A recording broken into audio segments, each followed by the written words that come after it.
Quero começar aqui com a citação do cardeal Bellarmino, que, como o Ariel sabe, é um santo e doutor da Igreja Católica, que era também a maior autoridade na época da Contra-Reforma Católica, né? E ele escreveu na obra dele sobre o sacramento da Eucaristia, livro 3, capítulo 23, ele escreveu o seguinte: não é de todo improvável que não haja na Escritura passagem clara e expressa que prove a transubstanciação sem a declaração de igreja, como disse Scotus. Com justiça, pode-se duvidar se o texto é bastante claro por si mesmo, visto terem pensado de modo contrário os homens mais inteligentes e doutos. Aqui, quando ele diz os homens mais inteligentes e doutos, claro que ele não está falando dos protestantes, né? Ele está falando das próprias autoridades católicas humanas, incluindo, por exemplo, o cardeal Caetano, que fez o comentário falando exatamente a mesma coisa, o Fischer fez o comentário falando a mesma coisa, o Duns Scotus, que ele inclusive cita aqui, diz a mesma coisa, ou seja, na visão deles, de fato, eles criam transubstanciação, evidentemente, mas eles reconheciam que a Bíblia sozinha não é o suficiente para conseguir provar a doutrina católica da transubstanciação. Então, é importante ressaltar que isso era reconhecido por grandes autoridades católicas dos séculos passados. Claro que o Ariel vai argumentar diferente, vai usar passagens do Extremo Corpo, João VI, etc., que a gente vai discutir ao longo desse debate, né? Então, porque ele vai defender com a Bíblia que dá para provar isso sim com a Bíblia, né? E a gente vai ver nesse debate se eles vão ser bem-sucedidos nisso ou se o cardeal Bellarmino tinha razão quando ele falou que não dá para provar apenas com a Bíblia isso, e sim com a autoridade da igreja, né? Bom, vamos ver agora, eu vou passar 7 argumentos, se eu tiver tempo, em favor da visão da presença espiritual de Cristo e não da presença física, né, no caso da transubstanciação. Vamos começar com o texto de 1 Coríntios 10, 16, que vai dizer o seguinte: o pão que partimos é, porventura, a comunhão do corpo de Cristo. Aqui, claro, todo apologista católico vai entender que comunhão com o corpo de Cristo é, claro, participar fisicamente do corpo de Cristo, ou seja, que ele está literalmente comendo a Cristo na Eucaristia. O problema é que apenas alguns versículos depois, versos 20 e 21, ele vai dizer: quero dizer que o que os pagãos sacrificam é oferecido aos demônios e não a Deus. E não quero que vocês tenham comunhão com os demônios. Agora, para lá, será que os pagãos tinham comunhão com os demônios a partir de comer fisicamente o demônio, literalmente? Será que eles, quando eles sacrificavam o demônio, eles estavam comendo o demônio? Claro que não. Essa é uma comunhão espiritual com o demônio. Então, Paulo não está falando de comunhão física aqui. Não é apenas isso. Tem vários detalhes do contexto que vão mostrar exatamente o mesmo ponto, né? E, então, evidentemente, a comunhão é espiritual. Agora, Lucas, se você defende uma comunhão espiritual, significa que você está negando uma presença real? Claro que não, a gente pode inclusive fazer alguns paralelos muito importantes. Por exemplo, nós temos o Espírito Santo em nós, certo? O Espírito Santo está em nós fisicamente, né? Evidente que não. Entretanto, essa presença do Espírito Santo em nós, ela é real ou é uma presença de mentirinha, é uma presença irreal? Evidentemente que é uma presença real, mesmo não sendo uma presença física. A mesma coisa a gente pode falar, por exemplo, quando Jesus disse: onde 2 ou 3 estiverem ali, em meu nome, ali estarei com eles. Ele está entre nós de verdade ou de mentirinha? De verdade. Essa presença real. Ele está aqui fisicamente agora, nesse momento? Claro que não.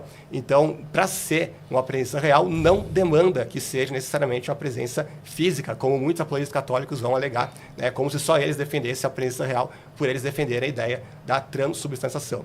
Bom, segundo ponto que eu vou argumentar é que a Bíblia ensina a comunhão em ambas as espécies. O próprio apóstolo Paulo fala como o pão e beba o cálice, né? Então, é quase impossível defender a comunhão uma espécie só diante de um versículo tão claro como esse. Inclusive, o próprio Papa Gelásio, ele dizia que era um sacrilégio fazer a Eucaristia sem o vinho, né? Então, eu gostaria de saber, né, que o Ariel mostrasse para a gente qual a base bíblica, né, já que o tema mostra o texto, né? Então, mostra o texto aí que fala que a gente pode comungar apenas com o pão e que o vinho é completamente desnecessário.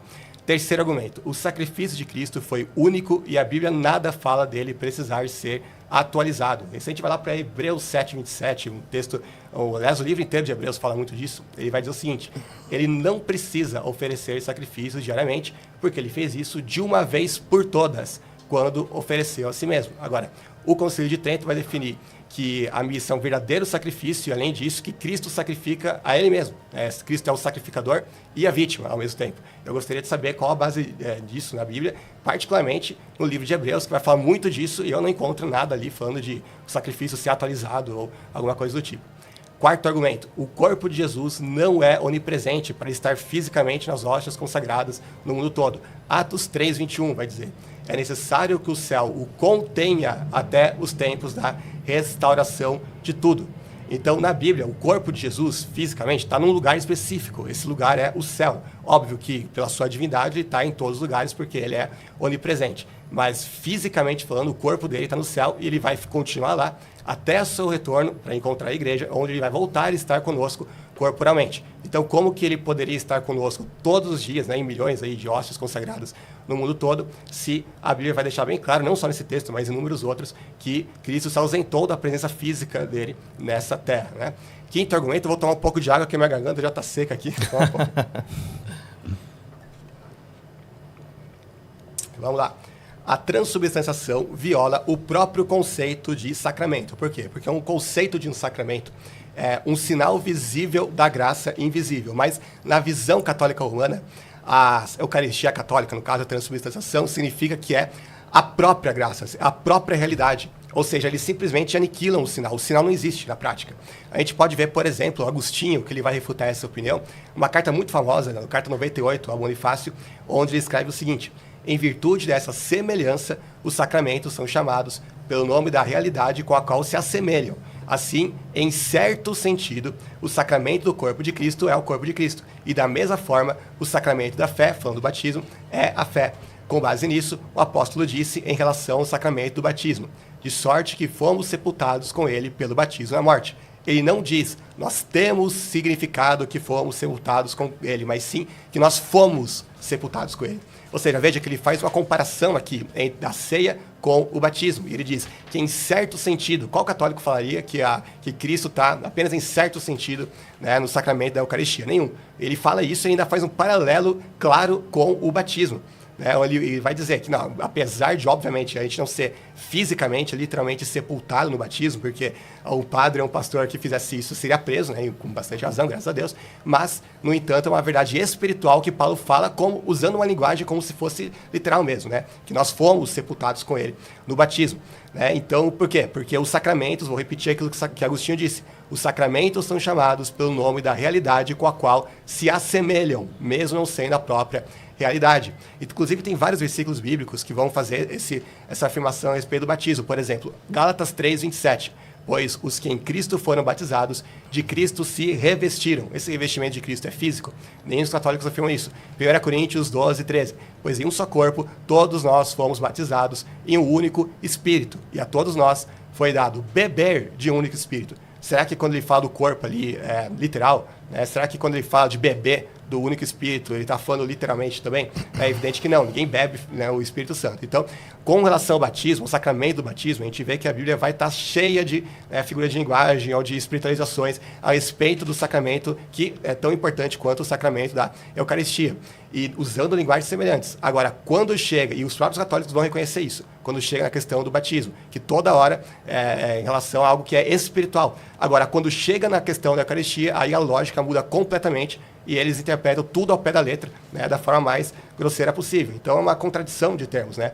Como é que você vai afirmar uma coisa em relação ao batismo ou uma coisa mudar completamente a lógica em relação à Eucaristia, né? Por que aqueles versículos que falam do batismo têm que ser interpretados espiritualmente, mas o da Eucaristia tem que ser interpretados ao pé da letra? Sexto argumento, os pais da igreja negaram massivamente essa doutrina. Como não tem muito tempo ali, então eu vou citar apenas dois. O Papa Gelásio, na obra dele Das Duas Naturezas, capítulo 14, vai dizer: a substância ou natureza do pão e do vinho não deixa de existir. E Teodoreto, no seu Diálogo 2, diz que mesmo após a consagração, os símbolos místicos não são privados de sua própria natureza, eles permanecem sua substância, figura e forma originais. Então, eu gostaria que o Ariel respondesse se pelo menos esses dois pais da igreja aí realmente negavam a transubstanciação. E, por fim, a transubstanciação nos leva a negar os sentidos e a própria realidade, porque sempre que tem um milagre na Bíblia que envolve mudança de substância, ele necessariamente envolve mudança de acidente, né? Então, porque é o único jeito de certificar que o milagre realmente aconteceu.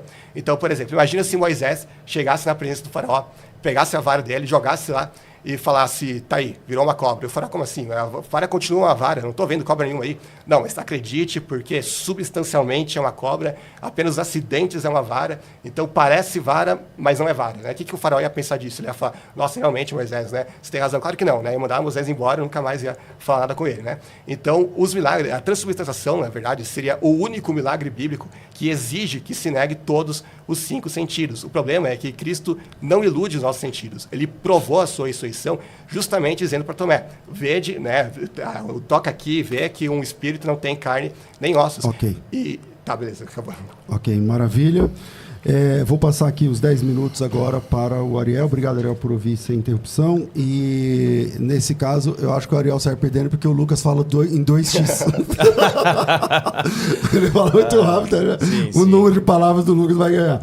Mas, muito bom. Vamos lá, 10 minutos aí na tela, por gentileza. E, Ariel, tá contigo. Muito bem, o Lucas falou muitas coisas aqui, mas acho que a gente consegue resumi-las muito bem. Eu queria começar mostrando aqui o que ele disse sobre... o que ele falou por último, né? Que milagres invisíveis não existem. Esse seria o único milagre bíblico que você não consegue ver o efeito dele. Pois bem, nós temos um milagre que é a união das naturezas de Cristo em uma pessoa só. Então, isso já é um milagre que na cruz, por exemplo, estava invisível.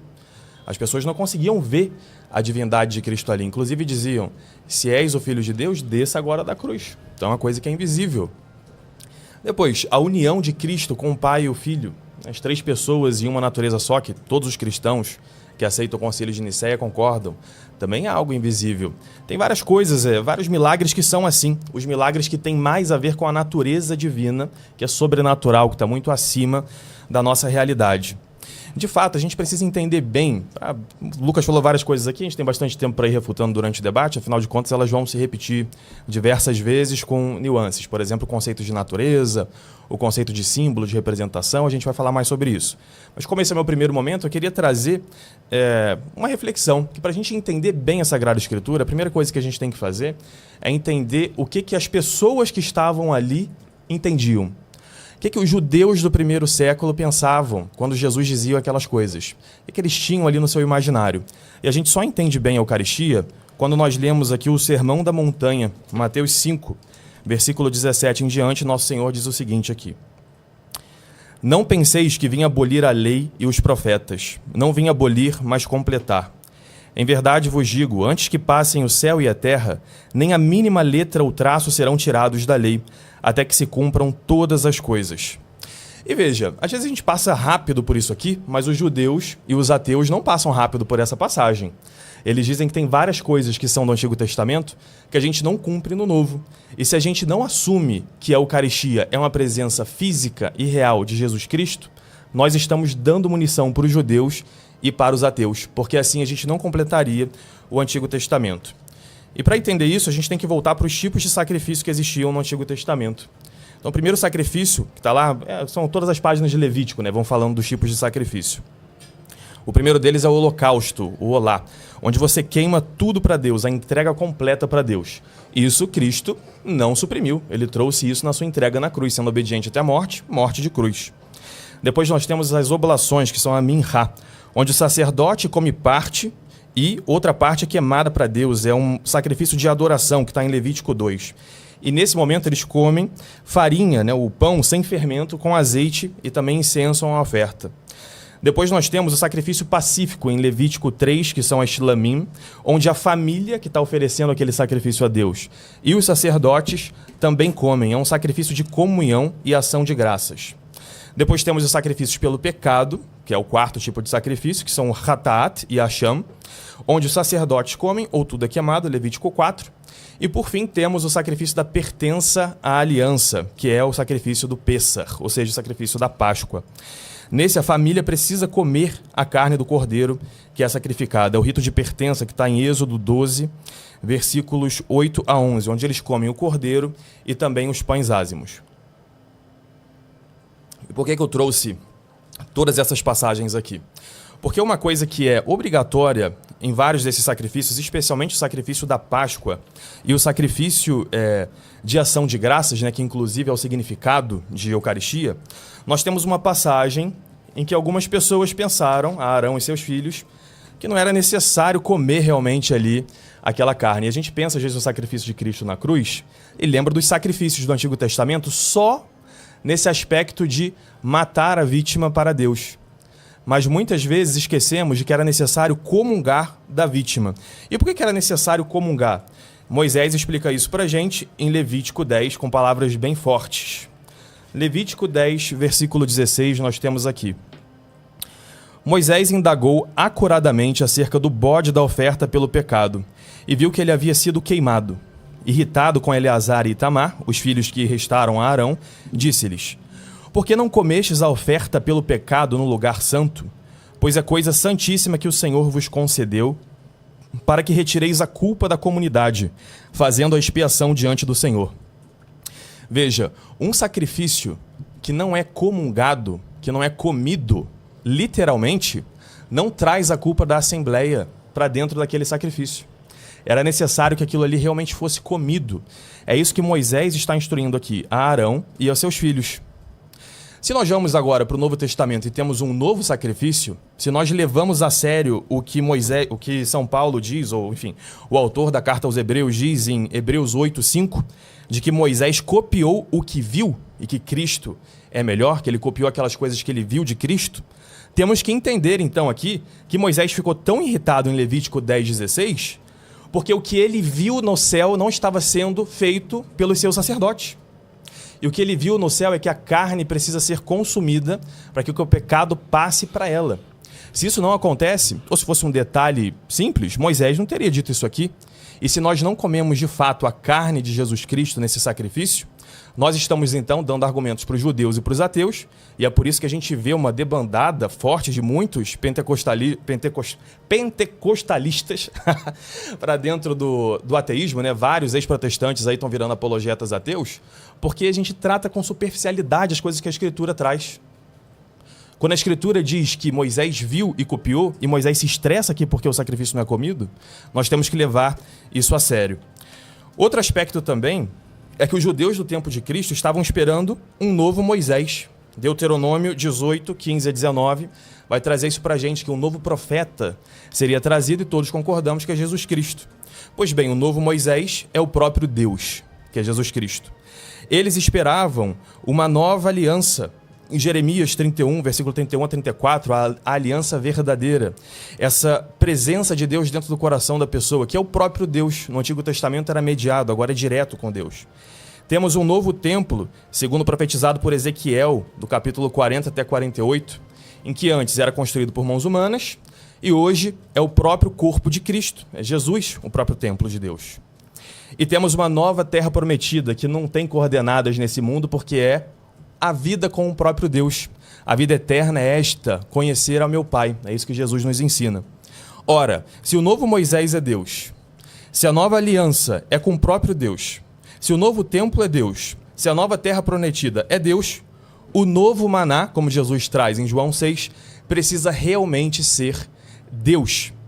Se não é assim, é a única coisa da nova aliança que não é o próprio Deus. E Jesus diz, bem, o Senhor diz isso, né, no Antigo Testamento, que ele está vindo para realmente apacentar as próprias ovelhas, que ele vai habitar no coração de cada um, que não vai ser necessário ensinar para mais ninguém, porque ele vai habitar entre nós.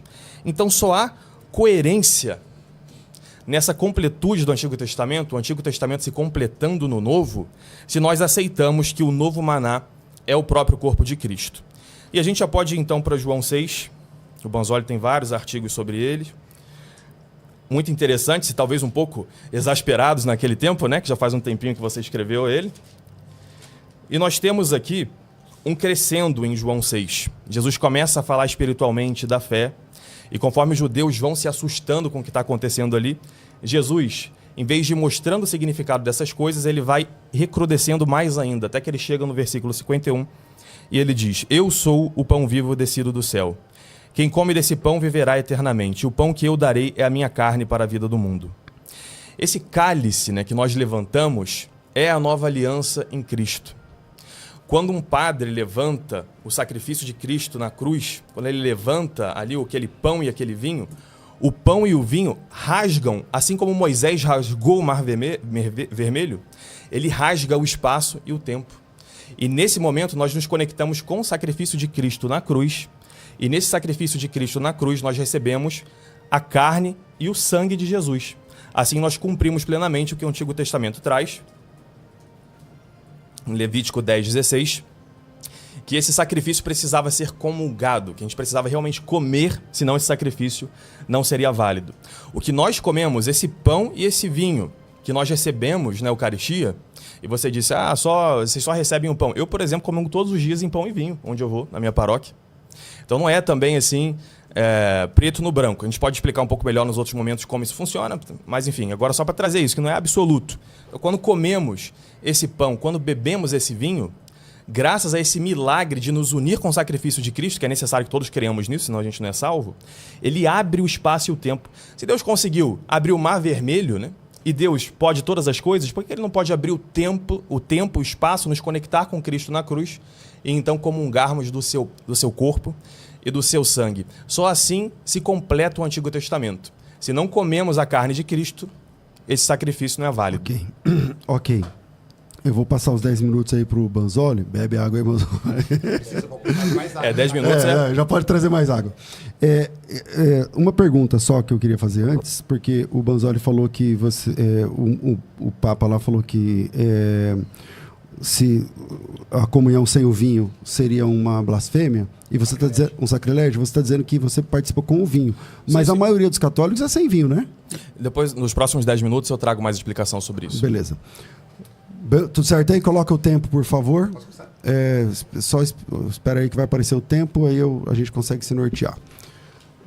Ok, tá com você, Banzoli. Certo. A primeira coisa que ele disse foi, eu vou citar exatamente o que ele disse. Ele disse que milagres invisíveis não existem. Gente, volta aqui a live e veja se em algum momento eu disse que milagres invisíveis não existem. Em momento nenhum eu disse isso. O que eu falei é que sempre que a Bíblia fala de mudança de substância, os acidentes acompanham a mudança de substância. Em momento nenhum eu falei que milagres invisíveis não existem. Você pode voltar e ver o debate desde o início e todo mundo vai poder comprovar isso.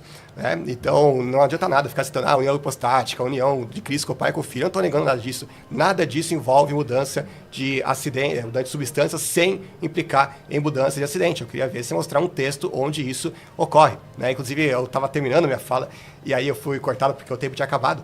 Mas eu só estava querendo responder, né? Que imagina se Jesus, para provar que ele tinha ressuscitado, os apóstolos vão lá e veem, nossa, isso daí parece realmente um corpo físico, parece um corpo humano, parece que ele ressuscitou, mas, né, vai que nossos sentidos estão nos enganando e, na verdade, não é uma pessoa real, né? Então isso daria uma munição enorme para os gnósticos, para os docetistas, enfim, para todo mundo que nega a humanidade real de Cristo, né? Na verdade, o próprio argumento de Jesus não teria qualquer força se fosse dado espaço para esse tipo de truque, né? E a gente deveria desconfiar de toda a realidade à nossa volta, já que, né, pode ser que nada seja real, né? Pode ser que o César não seja o César, que o Ariel não seja o Ariel, né? Enfim. Tem inclusive uma frase bem famosa do Inácio de Loyola, eu sempre cito essa frase, de que ele diz, creio que o branco que eu vejo é preto se a hierarquia da igreja assim tiver determinado. O que resume bem a crença católica a respeito da transubstanciação, mas também a respeito do problema da fé católica como um todo. Ele falou que eu dou munição aos ateus quando eu digo que Cristo está espiritualmente na hóstia e não e não fisicamente, né? Bom, para começo de conversa, né? Nenhum ateu, nem judeu, que ele cita aí, vai reconhecer que Cristo está espiritualmente na hóstia, né? Obviamente eles não creem nem, os ateus, por exemplo, nem no mundo espiritual creem. Os judeus nem em Cristo creem. Então é um argumento que não faz o menor sentido. E se fosse assim, então o Papa Gelasio seria ateu, porque eu mostrei claramente ele negando a transubstanciação explicitamente, eu não vi o Ariel comentar sobre isso, eu gostaria que comentasse aí na próxima fala dele. Aí depois ele disse, vários ex-protestantes estão virando ateus. Gente, veja um react que eu fiz a um dos maiores, se não o maior apologista católico americano, o Trent Horn, onde ele vai pegar os dados oficiais dos Estados Unidos, não é conversa assim, tem um ex-protestante lá que se tornou ateu, faz videozinho pro YouTube, não, estou falando de dados oficiais. E ele mostra que nos dados oficiais tem muito mais católico que se torna ateu do que protestante, né? É um dado bem interessante. Ele falou também dos sacrifícios do Antigo Testamento, né, que remete a Cristo, de fato remete. Só que se você pega a carta de Hebreus, se tem o versículo, inclusive, você acabou não comentando, mas vai ter mais tempo para comentar, vai mostrar claramente que Cristo cumpriu esse sacrifício de uma vez por todas. Então ele não tem que ser repetido ou mesmo atualizado. A ceia é a celebração do sacrifício, não é a repetição do próprio sacrifício ou a atualização do sacrifício. Inclusive, ele citou Hebreus, mas não comentou o texto que eu citei. Então, eu vou comentar o texto. Vamos voltar lá, deixa eu ver se eu acho o texto aqui. Por exemplo, Hebreus 10:10. Por esta vontade fomos santificados mediante a oferta do corpo de Jesus, feita uma vez para sempre. Verso 12. Mas ele, tendo oferecido um único sacrifício pelos pecados para sempre, aceitou-se à direita de Deus. Verso 14, pois por meio de uma única oferta, ele aperfeiçoou para sempre os que são santificados. Veja como ele sempre está reforçando esse ponto. Verso 18, onde há remissão dessas coisas, já não há mais oferta pelo pecado. E o meu versículo preferido, que o contexto aqui vai quebrar completamente qualquer tentativa de interpretar no sentido de uma atualização do sacrifício, que é o versículo 24 e 28. Vai dizer o seguinte, Cristo entrou no céu para agora se apresentar diante de Deus em nosso favor. Não, porém, para se oferecer repetidas vezes a semelhança do sumo sacerdote que entra no Santo dos Santos, todos os anos. Se fosse assim, Cristo precisaria sofrer muitas vezes desde o começo do mundo. Mas ele apareceu uma vez por todas, no fim dos tempos, para aniquilar o pecado mediante o sacrifício de si mesmo. Agora presta atenção. Da mesma forma como o homem está destinado a morrer uma só vez e depois enfrentar o juízo, assim também Cristo foi oferecido em sacrifício uma única vez para tirar os pecados de muitos e aparecerá uma segunda vez, não para tirar o pecado, mas para trazer salvação aos que o aguardam. Agora veja, ele não apenas vai repetir tudo aquilo que ele falou sobre ser um sacrifício único, irrepetível e tudo mais, como vai fazer um paralelo com aquilo que acontece na morte. Ele vai falar, da mesma forma como o homem está destinado a morrer uma só vez e depois do juízo, assim também Cristo foi oferecido em sacrifício uma única vez. Agora, peraí, alguém que morre, esse uma vez que Paulo diz aqui a respeito de quem morre, é uma vez que precisa ser atualizado, precisa ser continuado, alguma coisa assim? Lógico que não, a pessoa morre uma vez, acabou, pronto, né? Já era. Ele fala assim também, Cristo foi oferecido em sacrifício uma única vez. Então não há espaço no contexto aqui para interpretar que o autor de Hebreus está falando que o sacrifício de Cristo precisa ser atualizado, repetido, ou qualquer coisa que seja. Claro, os católicos não vão admitir que a linguagem da repetição, eles usam a linguagem da atualização ou continuação do sacrifício, o que também não é bíblico. Quero ver mostrar isso na carta de Paulo aos Hebreus, ainda mais diante do contexto como esse. Agora, mesmo se fosse o caso, a gente está falando literalmente de um malabarismo semântico, né? Isso lembra até os inquisidores, que eles falavam, não pode torturar mais de uma vez, né? E tem alguns inquisidores que falam isso mesmo. Só que eles não mostram que, por exemplo, você pega o manual dos inquisidores, do Nicolau Emmerich, do Francisco Penha, e ele vai dizer que muitas pessoas, inclusive, elas eram torturadas uma vez, aí depois elas saíam da tortura, aí depois voltavam a ser torturadas, e aí elas não consideravam essa tortura como sendo uma segunda tortura. Eles consideravam como a continuação da primeira tortura. Então teve gente que foi torturado 5, 10, 20 vezes, e na cabeça dos inquisidores, não, é uma vez só, porque essa tortura está sendo continuada, né? Então, não repetida, ou seja, é puro malabarismo semântico. Eles estão querendo dizer exatamente a mesma coisa que uma repetição, mas fazendo um malabarismo semântico como se estivesse falando de outra coisa, né? Como se atualização, né? Como se fosse alguma coisa desse tipo. Aliás, né? Deixa eu só dar um pouco de água aqui, já tá, a pergunta tá seca. Ele falou, por exemplo, quando o padre levanta a hóstia, ele rasga o espaço e o tempo. Agora, eu gostaria de saber onde tem essa viagem do tempo na Bíblia, né? Porque o programa, repito, se chama Mostra o Texto. E eu não vejo viagem do tempo na Bíblia, muito menos falando da questão da Eucaristia. Aí ele faz paralelos em relação ao Antigo Testamento, que eu já falei, se cumpre espiritualmente em Cristo. Não é que você vai comer Cristo fisicamente, não tem nenhum texto bíblico que afirme tal coisa. Estou esperando ele citar o Isso é o meu corpo, mas como ele não citou ainda, não estou tratando ainda. Por exemplo, a circuncisão. Obviamente, a circuncisão era uma coisa física, evidentemente, mas se você vai ver, Paulo ele vai fazer um paralelo entre a circuncisão e o batismo, que tem efeitos espirituais. Né? Então, muitas vezes você vai pegar alguma coisa do Antigo Testamento e não adianta você tentar forçar uma conexão, a grosso modo, no Novo Testamento, porque, por exemplo, a circuncisão só homens no 8º dia, especificamente, na vida da criança, que podia ser circuncidado. Paulo diz que o batismo é a nova circuncisão, vamos dizer assim. A circuncisão é a sombra, o batismo é a realidade. Aí eu pergunto, o batismo, você só vai batizar homens? Só vai batizar meninos também? Claro que não. Tem que ser necessariamente o 8º dia? Claro que não. Então, existem diferenças cruciais. Aliás, você não comentou nenhum dos versículos que eu citei na minha introdução, falando da toda a linguagem espiritual acerca do batismo e por que em relação ao batismo, pode ser interpretado espiritualmente, como eu faço, e em relação à Eucaristia, aí toda a lógica muda, né, totalmente. Aí diz também, o novo maná precisa ser Deus, mas eu repito, quem disse que a gente tem que comer Deus fisicamente? Por que não poderia ser comer dele, né, espiritualmente, que é exatamente aquilo que a Bíblia diz? Bom, João 6, quanto tempo eu tenho? Eu vou precisar de 2 minutos, pelo menos, para interpretar João 6. Tá, já que ele abriu o comentário em João 6, eu quero perguntar uma coisa que essa, assim, de tudo que eu falei, a única que eu faço questão que seja respondida é essa. Na sua interpretação, porque todo o seu argumento se baseia no fato de que os cafarnaítas, que era o público para o qual Jesus estava se dirigindo naquela ocasião, eles interpretaram, né, que Jesus estava falando de comer fisicamente e tal, e Jesus, ele não falou, não, peraí, gente, vocês estão interpretando errado, né? Então eu pergunto, o que foi que os cafarnaítas interpretaram? Eles interpretaram que Jesus estava falando da Eucaristia, ou seja, de comer dele sacramentalmente, mesmo que de uma forma física, que é a crença católica, a transubstanciação, ou de praticar canibalismo mesmo com Jesus, de ir lá e matar Jesus e comer a carne de Jesus literalmente. É essa a grande questão que eu faço, porque dependendo da sua resposta vai mudar todo o jogo aqui. Porque, bom, depois eu vou mostrar a encruzilhada, mas eu quero muito ver a resposta do Ariel a respeito disso.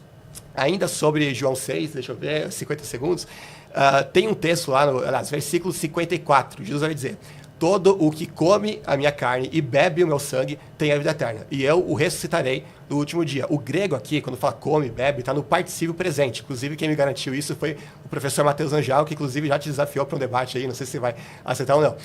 Então, o particípio presente, ele traz a ideia de uma ação em execução.